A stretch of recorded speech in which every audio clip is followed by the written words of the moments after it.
नमस्कार, आप देख रहे हैं आई इंडिया और मैं हूं डॉक्टर पंकज सिंह गौर। और इस वक्त आई इंडिया पर आ रही बड़ी खबर आपको बता दें कि तमाम आशंकाओं को दरकिनार करते हुए आखिरकार भारतीय जनता पार्टी ने अपने सांसदों पर विश्वास जताया है और उनको फिर से एक बार जनता की अदालत में भेजने का फैसला कर लिया है। आपको बता दें कि भारतीय जनता पार्टी में टिकट को लेकर तमाम उठापटक चल रही थी, तमाम खबरें आ रही थी कि मौजूदा सांसदों के टिकट काट दिए जाएंगे, लेकिन मौजूदा सांसदों के काम को देखते हुए फिर से भारतीय जनता पार्टी ने उन्हें इनाम देने की बात की है। जी हां, जो भारतीय जनता पार्टी की प्रत्याशियों की सूची आई है उसमें भारतीय जनता पार्टी के जो मौजूदा सांसद हैं उन्हें फिर से प्रत्याशी बनाया गया है। यह अब तक की बड़ी खबर है। आपको बता दें, नजरें गड़ी हुई थी, रातों को नींद नहीं आ रही थी लोगों को कि आखिर क्या होगा, धड़कनें बढ़ी हुई थी। लेकिन इस बीच जब भी सांसदों से बात होती थी तो वो जरूर आश्वस्त नजर आते थे कि टिकट तो उनका ही होगा। हालांकि उन्हीं पार्टी के जो नेता थे वही बार बार ये दावा कर रहे थे कि इस बार उनका टिकट कट सकता है, लेकिन उस टिकट से दरकिनार करते हुए फिर से एक बार पार्टी ने उन पर विश्वास जताया है। ये बड़ी महत्वपूर्ण जानकारी दे रहे हैं और उत्तर प्रदेश की 5 लोकसभा क्षेत्रों के बारे में आपको बताने जा रहे हैं।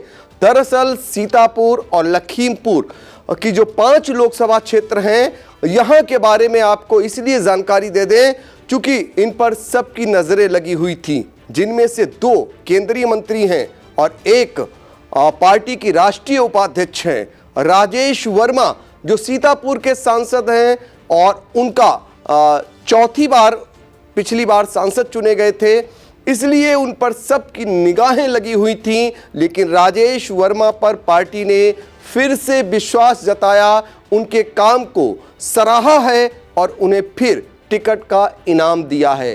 तो आपको बता देते हैं कि इसको कहां से फिर से भारतीय जनता पार्टी ने टिकट दिया है। तो सीतापुर से चौथी बार के सांसद राजेश वर्मा को भारतीय जनता पार्टी ने फिर से प्रत्याशी बना दिया है और धौरहरा से सांसद पार्टी की राष्ट्रीय उपाध्यक्ष रेखा अरुण वर्मा पर भी पार्टी ने विश्वास जताया है और उन्हें एक बार फिर से चुनावी मैदान में उतरने का ऐलान कर दिया है। यानी भारतीय जनता पार्टी ने रेखा वर्मा को फिर से प्रत्याशी घोषित कर दिया है। तमाम कयास लग रहे थे, लेकिन उन सारे कयासों को दरकिनार कर ये लेटेस्ट खबर आ रही है। और इसके अलावा आपको बताएं, लखीमपुर जनपद अजय मिश्र टेनी जो केंद्रीय मंत्री हैं भारतीय जनता पार्टी में और तमाम तरीके से आरोप प्रत्यारोप के दौर चलते थे, लेकिन अजय मिश्र टेनी के लिए शुरुआत से ही कहा जाता था कि उनका टिकट नहीं कटना है और आखिरकार वही हुआ। पार्टी ने फिर से अजय मिश्र टेनी पर विश्वास जताया, उनके कार्यों को सराहा और अजय मिश्र टेनी को फिर से एक बार लखीमपुर से पार्टी का प्रत्याशी बना दिया। यानी भारतीय जनता पार्टी का प्रत्याशी अजय मिश्र टेनी को बना दिया गया। इसी तरह अगर हम बात करें मिश्रिक की, मिश्रिक सुरक्षित विधानसभा क्षेत्र है और यहाँ पर पार्टी के सांसद हैं तीसरी बार के अशोक रावत। अशोक रावत को लेकर भी तमाम लोग सवाल खड़े करते थे, लेकिन अशोक रावत के काम को भी पार्टी ने सराहा और अशोक रावत को फिर से भारतीय जनता पार्टी ने मिश्रिक से प्रत्याशी बनाने की घोषणा कर दी है। इसी तरह आपको लेकर चलते हैं मोहनलालगंज। मोहनलालगंज सुरक्षित लोकसभा क्षेत्र है और यहां से केंद्रीय मंत्री कौशल किशोर को लेकर तमाम बातें उठती थीं। कौशल किशोर के काम को लेकर हालांकि समूचे देश में डंका बजता था, लेकिन पिछले दिनों कुछ घटनाओं को लेकर कौशल किशोर पर तमाम सवाल खड़े किए जा रहे थे।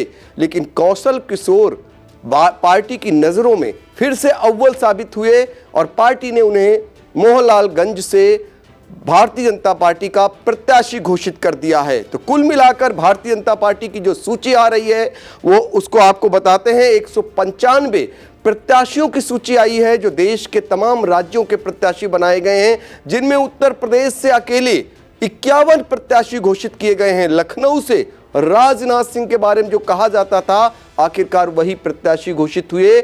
इसके अलावा अमेठी ले चलते हैं तो वहां पर स्मृति ईरानी और प्रधानमंत्री नरेंद्र मोदी, जिनके पहले नाम की सबसे पहले नाम की घोषणा हुई, वो फिर से वाराणसी से चुनाव लड़ेंगे। तो 51 उत्तर प्रदेश के प्रत्याशियों की सूची के लिए बने रहिए आई इंडिया के साथ और आगे हम लगातार आपको बताएंगे किसके किसके नाम आए, किसका टिकट कटा और किस पर विश्वास जताया।